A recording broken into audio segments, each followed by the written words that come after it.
So, pasok na naman tayo mga lods, ano? Good morning sa lahat. At magandang gabi dyan sa Pilipinas.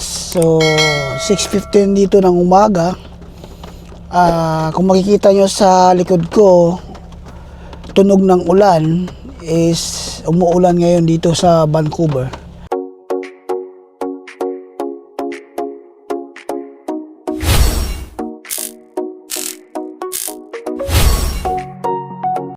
So papunta na tayo sa trabaho ngayong araw na to. Lunes dito ngayon. So nasa 8 degree yung weather ngayon dito. So medyo malakas yung ulan. So papunta na tayo sa trabaho mga lods. Tara. Lakas ng ulan. Lakas ng ulan. Hindi mo alam kung hihinto ba o ano.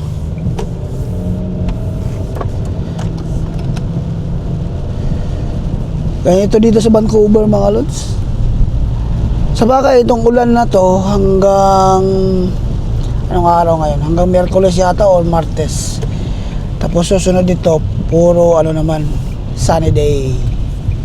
So ngayon lang tong ulan na to.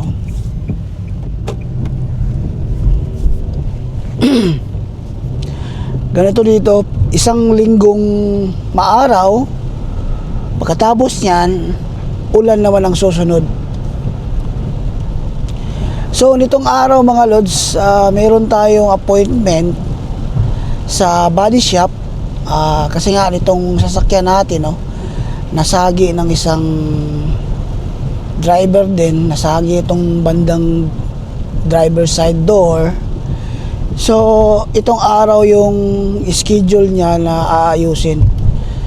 So, pakapakita ko sa inyo kung saan banda yung body shop at kung ilang araw yung pag-aayos ng UP dito sa may driver side door. So, mamayang hapon pa naman tayo pupunta doon. Itong araw may pasok tayo. So, pasok muna tayo. Mamayang hapon na tayo punta doon. Lakas ng ulan.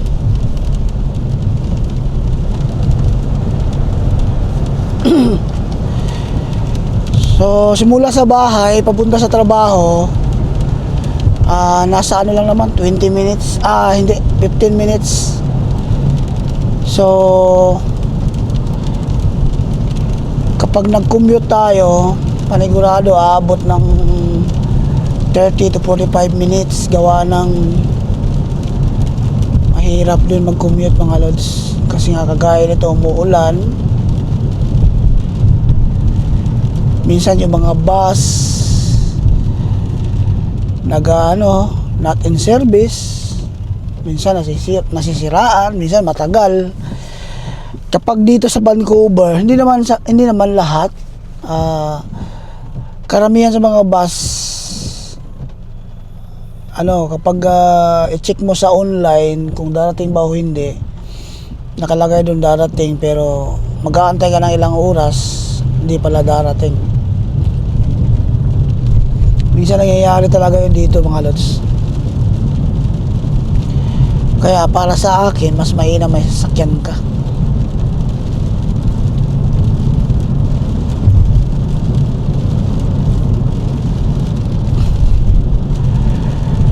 So ito yung pang-pitong daily vlog natin mga lods. Sana suportahan niyo ako sa aking daily vlog.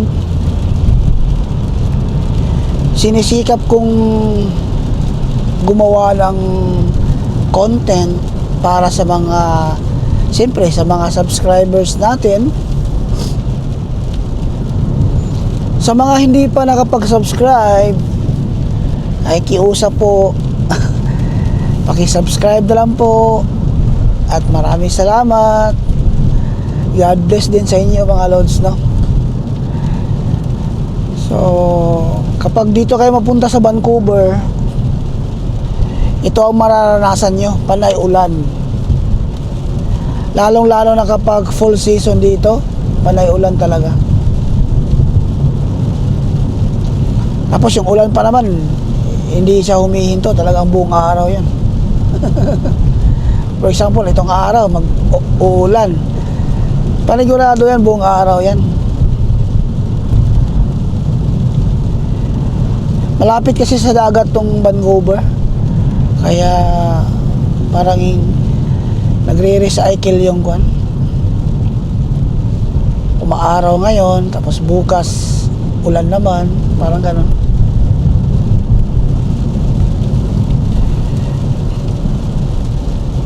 So malapit na tayo dito sa may pinagtatrabuhan natin, mga lods.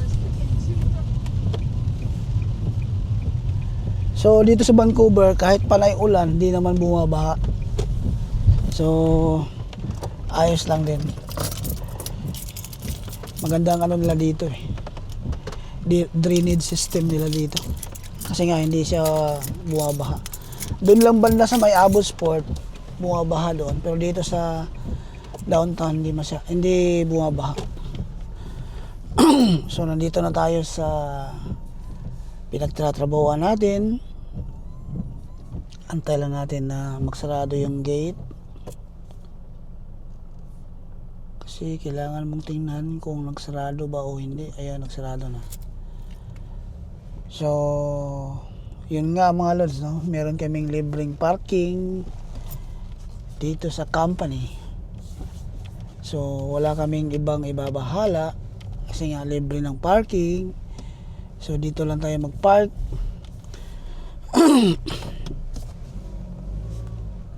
Grabe oh. Hindi na makita yung kwan. Hindi na makita yung backup camera ko ah.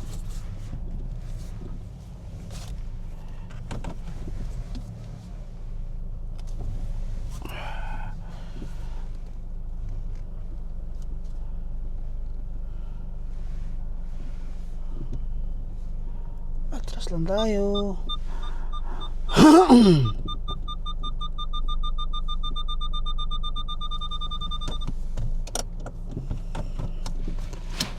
So nandito na tayo. Update ko na lang kayo mamaya, mga lods, no? Pupuntahan natin yung body shop na kung saan naayusin itong sasakyan. A few moments later. So galing na tayo sa trabaho, mga lods, no? At dumaan na rin tayo sa ating part-time. Pauwi na tayo, pero pupunta tayo doon sa may auto body shop kasi nga mayroon tayong appointment para ayusin tong pintuan ng aking sasakyan. So papunta na tayo doon ngayon. Grabe yung ulan, mga lods, simula kanina hanggang ngayon. Mas lalong lumakas yung ulan ngayon. Grabe, kung makikita nyo sa aking likuran, napakalakas ng ulan, mga lods. Kapag inaayos ang sasakyan mo dito sa Canada, or magkakaroon siya ng record, kumbaga, for example, kapag binangga ka or nasagi ka or may pinaayos ka sa sasakyan mo,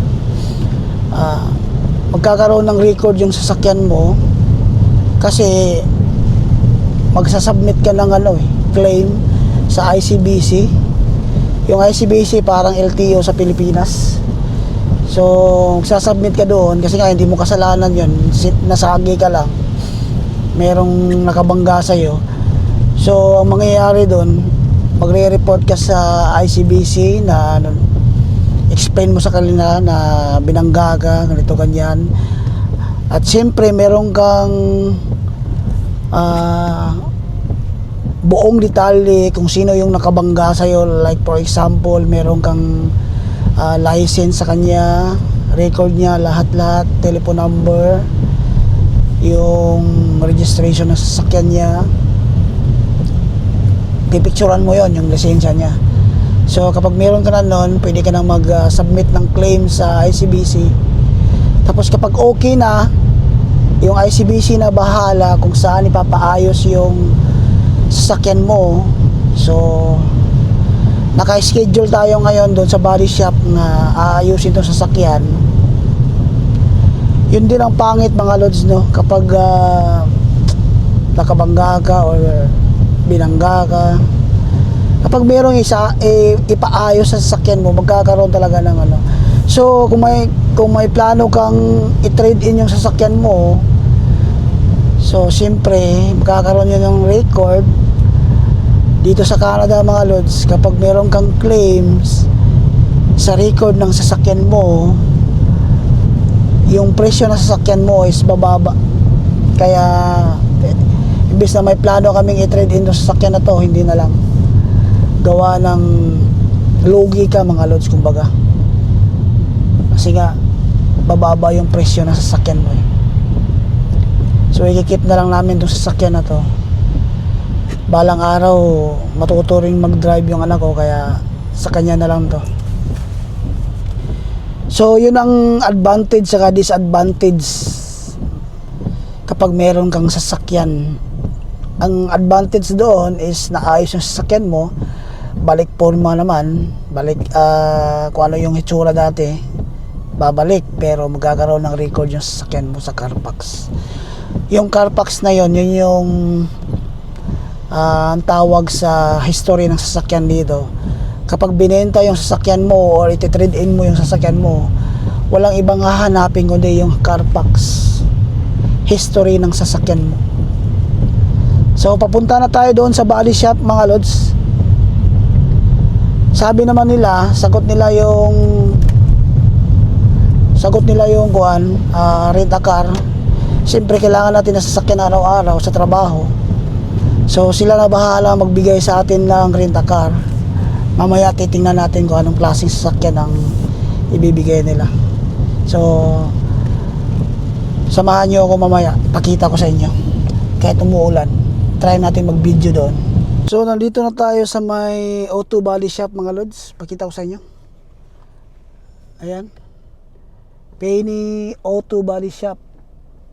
Ayan. So pasok tayo sa loob, kasi sabihin natin na nandito na tayo. Alright. Bale, ito yung sasakyan natin mga lods, no? So ito yung sira, pakita ko sa inyo. Ayan. So nandito tayo ngayon sa auto body para iayusin tong sasakyan. So pasok tayo sa loob.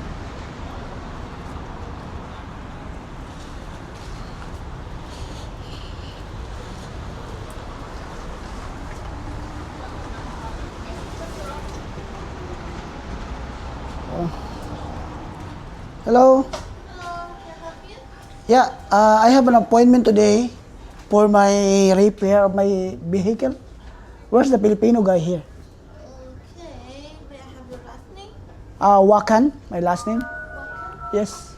Daryl, office please. Daryl, office. So nandito tayo ngayon sa ano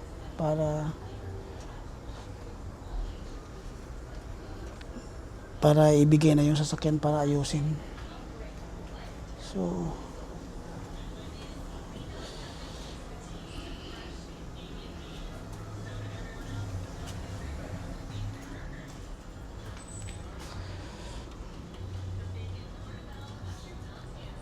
Sir, kumusta? Ayos naman, pero Ayos lang din. Signature date and initial seal. Alright. you call Enterprise already or? So, Okay. Not yet. which date today? 12. Not yet. 26. Alright. Thank you. Susi. Oh. Maglilipat pa kayo ng gamit, no? Oo. Oh, okay. So, nandiyan na yung sasakyan? Doon, pupunta sila doon. Okay, okay. So, doon na ako makantay. Okay. Salamat, sir. Upo lang mo. Penny auto body here. Customer look it up. Go, dito ka na ready. So, buti Pilipino yung nag-assist sa atin. So, shout out kay... Yeah. Nearwalk Vlogs Canada. Huh? Nearwalks Vlogs. Let me see. How? Nearwalks. So, shout out kay Kuya. Hello. Dito sa may Penny Body Auto Shop. There. Wak. So, may YouTube din kayo? No, wala. Marami akong pinapanood na Pilipinong ano eh. O, ganun ba? Paano Ako eh. Nearwalk. As in, Neriwakan. Yung name ko. Nearwalk. Wah. Oh, yes. Near what? Vlogs. Ayun. Ayun. Ayun, kita mo na. Alright. Subscribe mo na agad. Alright. Thank you, salamat sir. No, para may iba akong mapanood. Dito yan sa Vancouver, bago lang din ako. Yeah, I see. Bago lang din, kunti pa lang ang subscriber. Okay, doon naman lahat nagsisimula eh. Kaya nga. Yeah. Sige po, antayin ko na lang doon. Di kahit. Dito ka na, umuulan eh. Sige po. Okay. Tapos i-drop mo na lang yung susi after. Okay. Alright, thank you. Yeah, you as well. So, aantayin muna natin yung rent a car kasi nga, paano tayo uwi kung wala sasakyan, di ba? So, antayin natin yung rent a car. Tapos, kukunin na yung sasakyan natin. So, update ko lang kayo. Fish inside the tank as well too. Alright? No. I thought you're serious. Oh, really? I did. Let me see if I have it. Oh, yeah. Some of the vloggers, they are doing underwater, like, you know. I did. So when I did the hotel, I did the front entrance, and then when I walked in, both sides had the koi pond. Oh, yeah? So I did the panoramic shot, and then I dumped in my Insta360 into the koi pond. Yeah. And then the fish was swimming around the camera. Some of them are, they will provide all the accessories of the camera, like they are putting in the head, Oh yeah, the front, the chest. There's And a, then I also, so once I pulled the camera out, yeah. I went through the front door. Somebody knew I was vlogging. So I opened the door by itself, and I went into the hotel lobby. And I took the, Yeah, there are a lot of people are vlogging now, right? yeah, I did it for fun. So Yeah, exactly. Yeah. All right. Too bad I don't know if I can take that. All right, sir. Alright. Thank you. Ayan, makikita ka mamaya, sir. All right, thank you. Yeah. So, tinatanong nila kung nagbablog ba daw ako. Sabi ko nagbablog ako. So, nag-i-enjoy sila sa, siyempre, vlogger tayo. At si Kuya, yung Pilipino, nag-subscribe na sa atin. So, Wow. So, mamaya i-upload natin to para makita ni Kabayan. So, ito yung opisina nila mga lods. Ayan. So, ito yung ano nila dito. Tapos na yung repair, nasa alignment shock ngayon. Ito yung Kasi di ba nakama- area na nila sa pagre-repair. So, ina-alignment Ang natin dami yung sasakyan mga lods. problema for safety and yung mga safety calibration sa harap. So most likely bukas. So, ito yung area dito.